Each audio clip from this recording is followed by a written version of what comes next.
Hello, Ben here from Supercoach Insider, bringing you my team into round 21.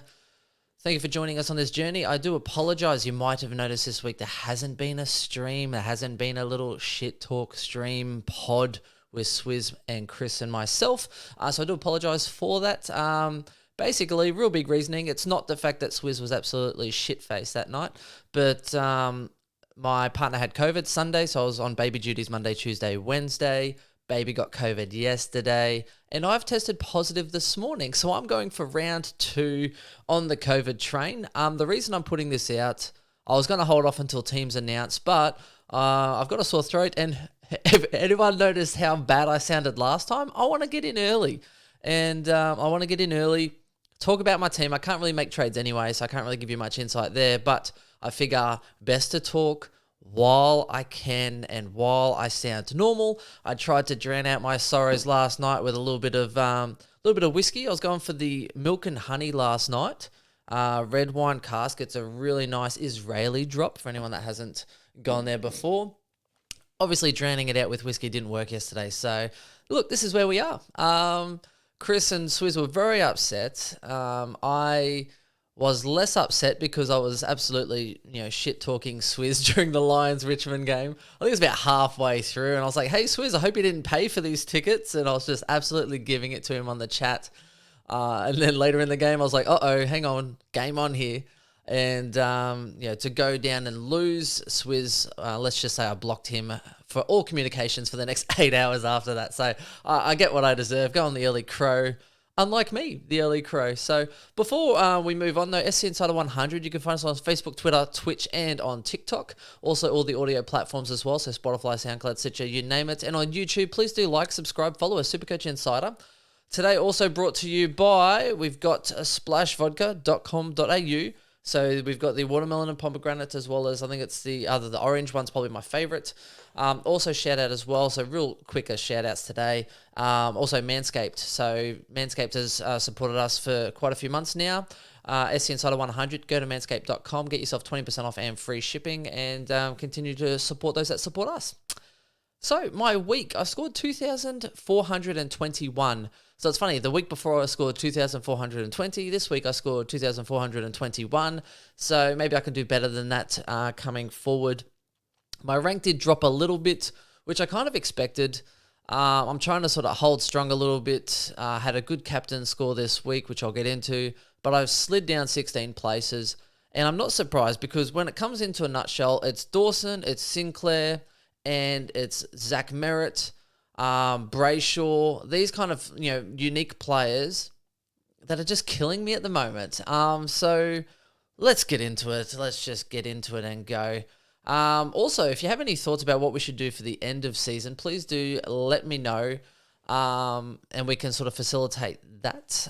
Really looking forward to that, or other possible segments you might like in between the end of the season and the preseason, or how you want us to finish off as well. So let us know. We can work within that.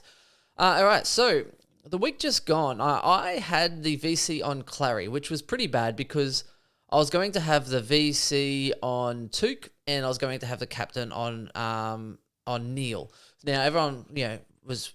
That's what I spoke about last week. And at the very last minute, which probably kind of saved me, I didn't think it saved me at all to start with, but I went VC Clary. Because I was like, right, well, I don't want to kind of wait until the last minutes. And it's kind of worked out well because if I had a VC Took, I might have taken it, but he was probably on only... He wasn't killing it in that third quarter. He started off on fire. He was on 60 in the first quarter. So I was like, let's go, Took. But he really slowed up. So I'm not sure if at three-quarter time whether I would have actually made and pulled the trigger. But he went absolutely huge in that last quarter because I think it was only about 90 or so at three-quarter time. And he wasn't really killing it in that sort of period. Quarter 2, quarter 3 kind of got nullified a little bit, but then came home strong. So quarter 1, quarter 4, Took went massive. So I was probably lucky I did VC someone else because I just had to ride the train on Took, and a 153, so really excited there. I had a look, obviously led the bane of my existence. I don't know why I've ignored him 2 weeks running, but in the end, it hasn't cost me much because I think Neil instead of led the other week, and it cost me 17 points. This week, it got me 9 points. So really, me going Neil into Took has only cost me 9 points, or 8 points or whatever it is. So can't be too upset. You can guarantee this week, though, is that Laird is going to be my captain. Against West Coast, they play last, just lock it in. So, and it's his 200th game. So you can't really go wrong with the Laird as the captain. Now, I'm big on Clary as a VC this week. Now, I know a few people are, but he's gone bad the last 2 weeks, and you can't trust him, and he's fallen off a wagon, and this, that, and the other. But let me read, and let me find my little stats that I sort of was pumping up earlier in the week to my footy chat.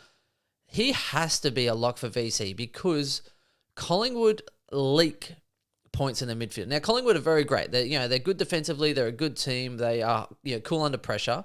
They're not good as far as a percentage on the ladder, but hey, they're ahead of the line, so I can't really complain. Now, when we have a look, this is a lot of chat here. Wow, people talk some absolute fight. Here we go. So in the last 5 weeks, Collingwood up against other midfielders. So Ollie Wines 125, Zach Merritt 133, Laird 154, and Berry in that same team 121. LDU Luke Davies-Uniacke 149, and Anderson got a 135. Tuke Miller 5 weeks ago 153, and Anderson from the Gold Coast got a 132. So when we bring it down, in the last 5 weeks, Collingwood has conceded in their midfield 125, 133, 154, 121, 149, 135, 153, 132. I am going Clary VC this week. Right? He's had a couple of bad games. Granted, he broke his hand in one and came back for a recovery game. So you're not expecting him to be going so those 2 games coming back, you don't expect him to be going absolutely crazy those first 2 rounds back. Now, big game, Collingwood in the 4, huge match.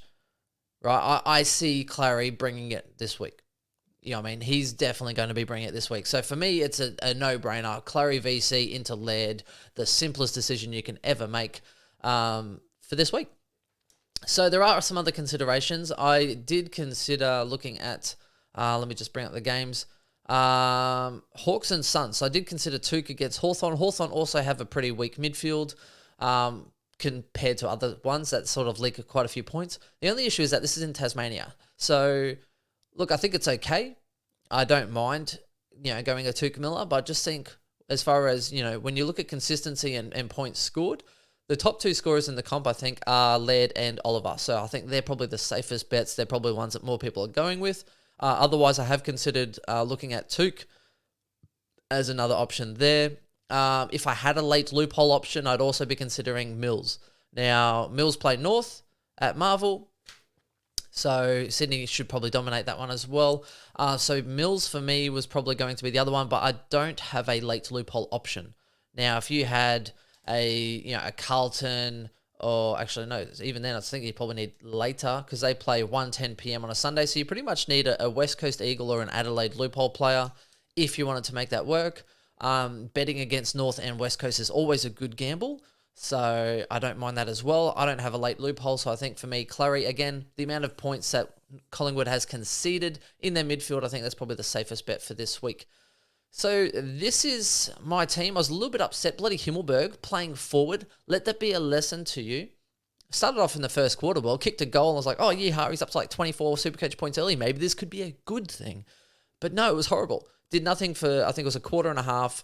10 minutes into the third, they threw him into defense, and he pretty much went from 36 points to 74 points within a quarter and a half. So put him in defense. And then to rip the players for not trying or checking out, well, maybe don't throw the number 1 defender for the last, 6 weeks or whatever. Put him in the forward line and then tell him that he hasn't given 100% effort. So I thought it was very stiff on Himmelberg as far as the coach's comments after the game. By omission, like he didn't name him saying he'd given up, but he only named 8 players and he wasn't one of them. So maybe don't throw Himmelberg forward and he can flourish and actually dominate, and then maybe you can name him as someone who has tried instead of neglecting to mention him at all. So I was very upset.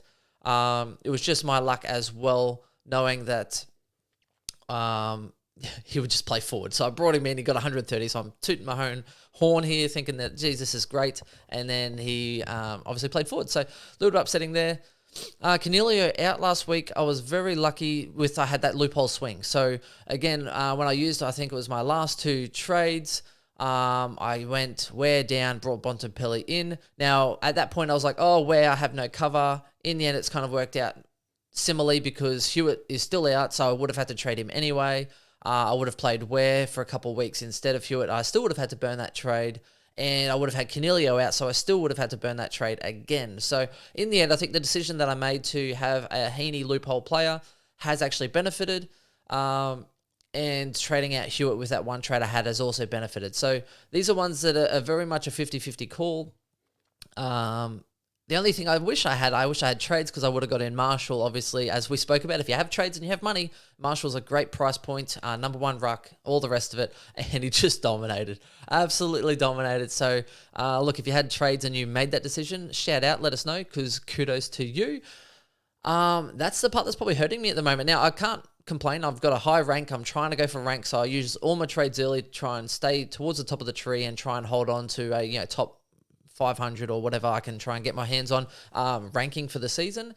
But man, like when you play leagues, it's a tough pill to swallow sometimes, being the aggressor, because I'd love to have had a Marshall. I also, Short's killing me. Crisp is absolutely killing me, holding on. And then when I'm looking at the people that I didn't get, and now I see, Sinclair is still killing it. I'd love a Sinclair right now. Dawson killing it. I'd love a Dawson. They're hurting me.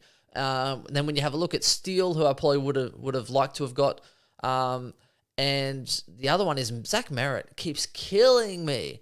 Lost me my draft league. My standard league win in the big comp that I was actually wanting, and I had to keep him under, I think it was like 124 points or 128 points or something like that. And in that first half, I was cheering. He was on like 40 or 36 Supercoach points at halftime. It was so low. And I was like, yes, stay down, Zach Merritt. And then comes out and bangs out the third quarter, like so hard, and was on like 100 points at 3/4 time. So he went absolutely massive. Mate, what can you do? He has impressed me a lot, probably more than I have been for most people, because his work rate, I think, has improved over the years. Even watching him against the Lions, he was just working super hard. And you can't kind of keep those people down, sort of like a Brayshaw. They just work super hard from contest to contest, like your Walsh types. I think Zach Merritt has always been, he probably rotates off a lot more than Brayshaw and Walsh, so it's probably not great to put them in the same category. But when he's on the field, he works, and I do have a lot of respect for him. So that is it. That's my team. I'm hoping Cornelio will come back this week, so I should have a loophole. Heaney's definitely going on field this week because of playing the Dogs, of North, so definitely locking that one in. But that's it. Let us know how you're traveling. Let us know what you're faring with. Let us know what you are doing with your VC and your Cs. Are you going to follow me, or are you thinking something a little different? Or if you see something that I don't, let me know. That's it. We'll keep you posted as to how I progress through the ranks, hoping to hold on, hoping to stay relevant, and we'll talk to you soon. Thanks, guys. Bye.